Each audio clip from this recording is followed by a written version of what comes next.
Most guitar players try to learn the names of the notes by just simply memorizing them, looking at a diagram, going through each note individually, and then forgetting it all the next day. And I did this for years, but it never really stuck. But once I started using chord inversions as a means to learn my notes on the fretboard, it changed everything. Because instead of just memorizing these random notes on the fretboard for no good reason, I was actually using them in a musical context, and this is what helped it stick. So today, I'm going to walk you through a step-by-step method that's going to help you memorize every note on the fretboard by using the 3-string method. We're going to cover how to find any note easily across different string sets, how to build major and minor triads around these notes, and then I'm going to show you 3 ways to practice it so that it actually sticks. And if you don't get a system like this locked in, you're going to be one of those players who's been playing for 10 years and still doesn't know what note he's playing. So you're going to want to stick around for this. And heads up, there's a PDF to accompany this available for free. Check the description. So if I asked you right now to play a C on your fretboard, you might get 2 or 3 of them, and then you would start guessing. And the reason is there's no system behind it. You're just relying on muscle memory, and there's no real context to it. So what we're going to do first is break up the guitar into 4 sets of 3 strings. And the good news is, across those 4 string sets, there's only 3 rules we need to learn to be able to find any note across them. So first off, the 4 string sets are your E,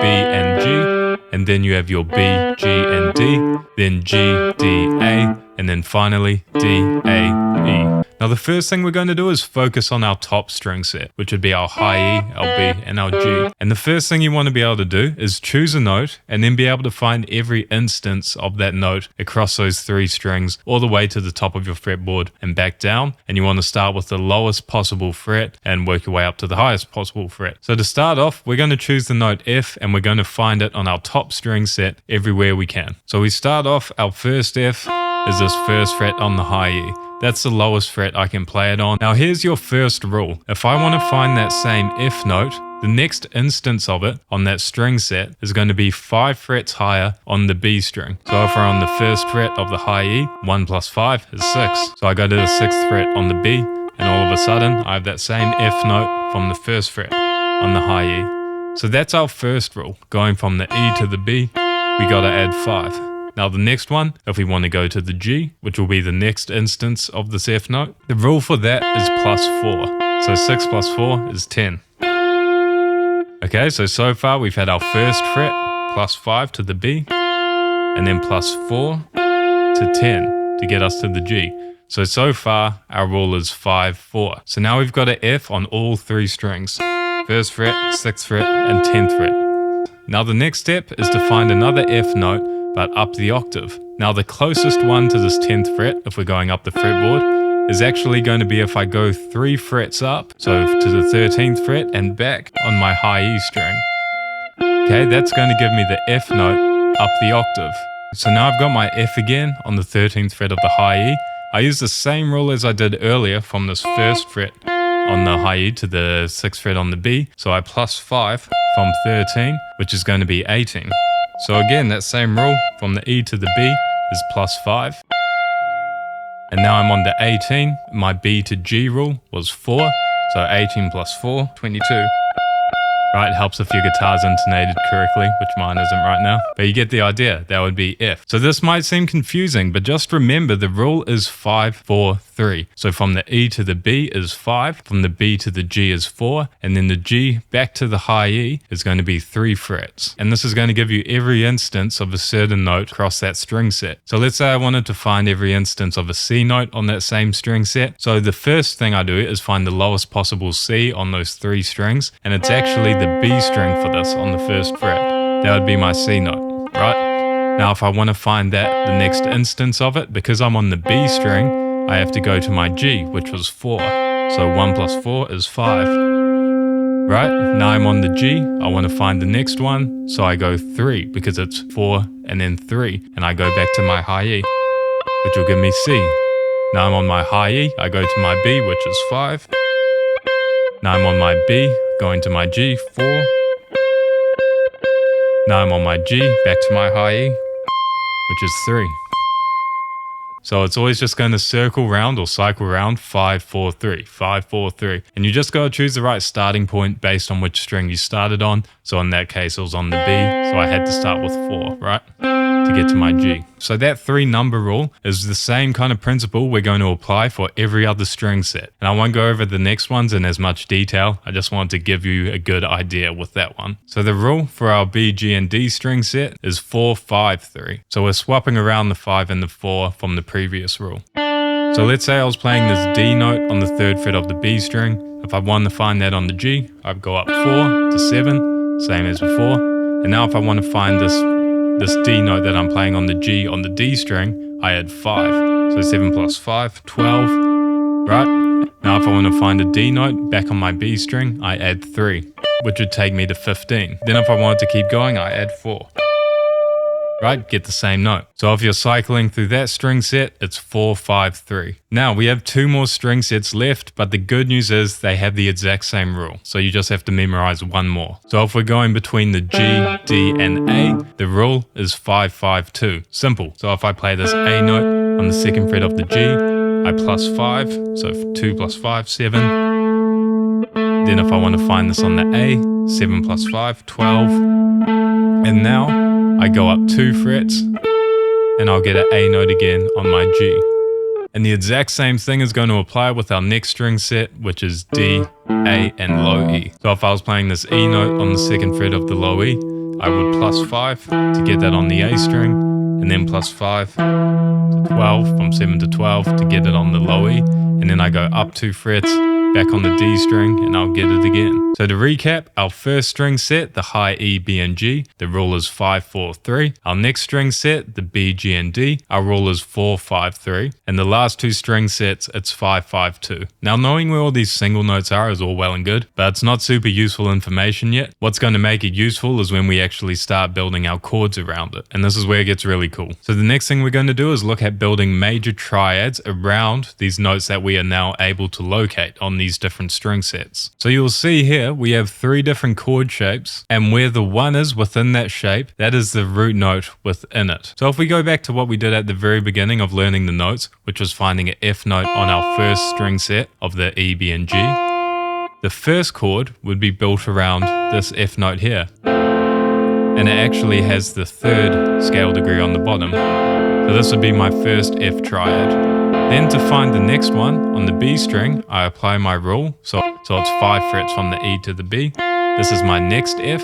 And then I can see the root note for that shape is on the B string. So I can build my next F chord around it. So I have 2 F chords now, built around this F here and this F here. Now if I think of my rule, so going from the B string to the G is 4. So I add 4. That gives me another F, and I can play that last shape. 1, 3, 5.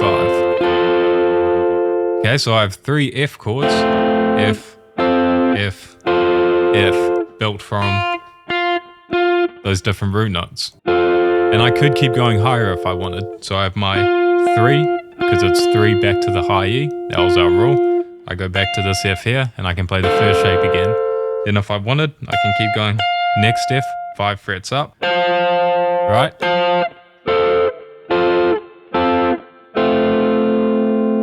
Now I have all these different ways of playing an F chord. Let's do one more example on those strings. Let's say I wanted to play D major. So first I find my lowest D note on that string set, which would be the 3rd fret, and I look at which shape has a D note on the B string, because that's where my D note is here. So it's that D chord one.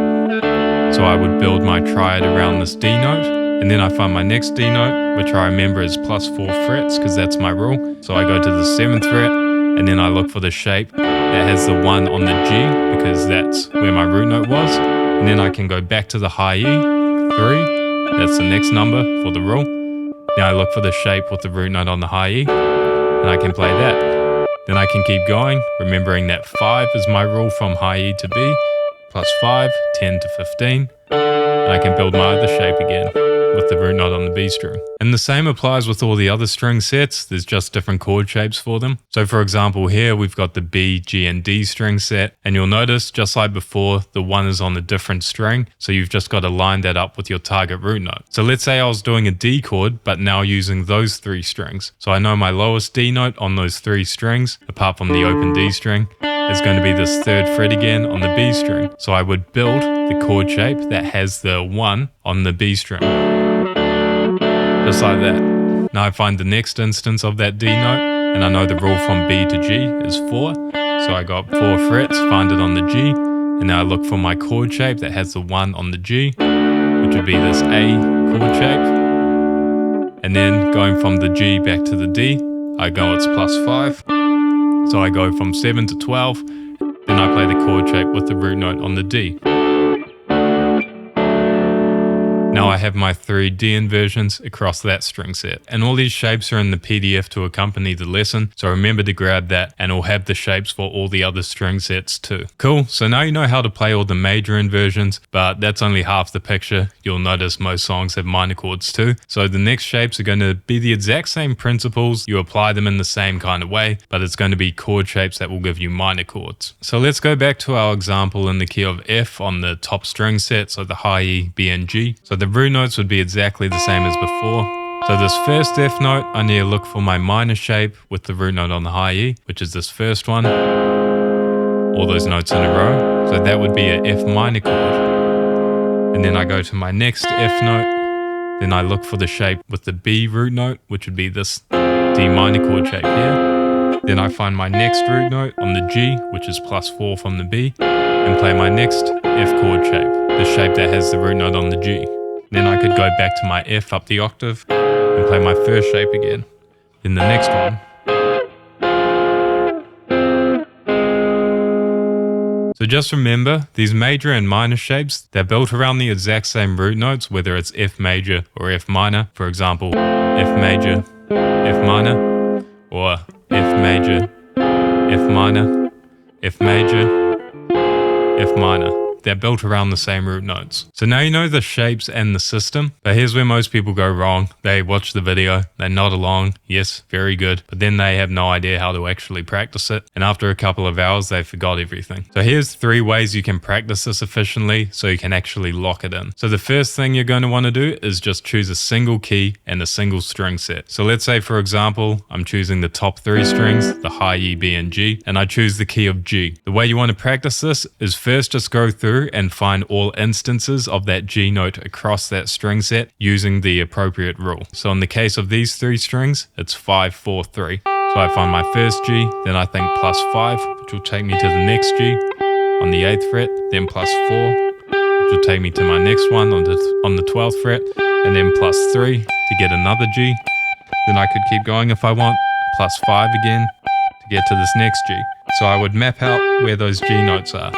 And I'm sure you can see how this helps with memorizing your note names. Then what you want to do is try play the corresponding shape for a major key or minor key, up to you, built around those root notes. So this first one on the high E, I play the corresponding shape, find my next root note on the B string, play the shape for that, find my next note on the G, play the shape for that, next note on the high E, play the shape for that. Just like that. And at the beginning it's going to feel super difficult, but once you memorize these shapes more and the rules between the strings on how to find the same note over them, it starts compounding and you just learn this stuff a lot quicker. Now once you feel more confident with that, you can choose a single string set again, but then practice going around different keys around the circle of fourths, which is the circle of fifths backwards. So you could start on any key you want, starting with F is a good one, and you go through and play all your chords in F on the string set.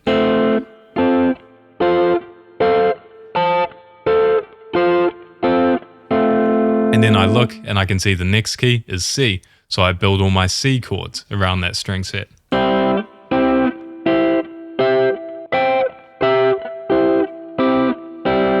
my next key, G.